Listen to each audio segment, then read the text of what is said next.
Welcome back to the Medical Center Show. I'm Joe Scott, the President and CEO.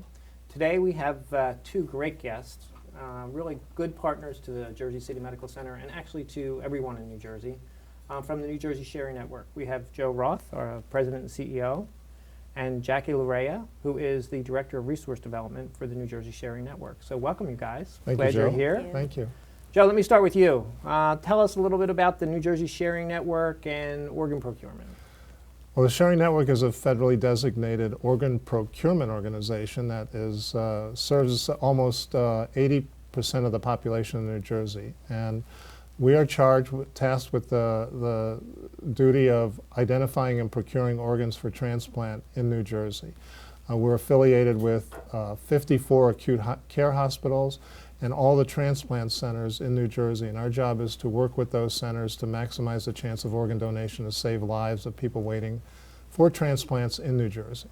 So tell us a little bit about you, Joe. I mean, you've been with the New Jersey Sharing Network for quite some time, right? I have.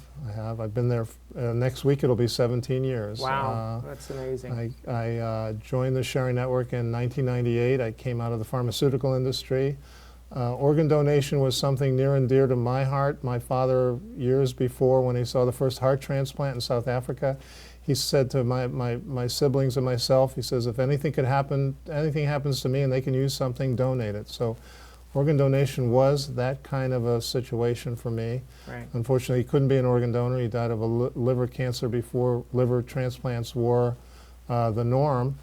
But at least he instilled in me this idea that this is a good thing, and I wanted to give back, and running the Sharing Network has been the best 17 years of my life.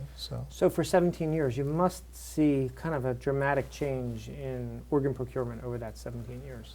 Yes, it has. It's both become grown, but it's also become more difficult, and we constantly work to improve the chances of our recovering organ donors in our service area. For instance, we look to educate people on the need and how this is a righteous thing to do. If you know, heaven help you, that something tragic happens to a person and they can't survive the injury, the possibility of organ donation is there, and that they should think of it as some way to let your legacy go on in other people and save lives. One organ donor can save upwards of 8 people, and also one tissue donor can affect the lives of upwards of 80 people. So there is something good that comes out of a tragic event. We certainly don't wish anything tragic on anybody. Of course, sure. But the things that we're seeing today makes it a little more difficult, but we try our best.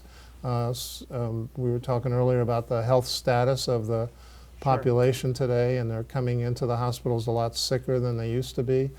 And we work with that. It doesn't preclude organ donation, but it means that we have a harder job of managing the donor and then finding the organs for allocation. Sure. Now, Jackie, you are also working with the Sharing Network. Tell us a little bit about what you do. So as the Assistant Director of Resource Development, my job is to partner with the community as a whole to raise awareness within the community of the importance of educating them as to what the power of one person can mean to other people's lives who are waiting for transplants. Working with hospital partners and schools and colleges and anyone who really will listen to us. Sure. You've actually been personally touched by organ donation. I have.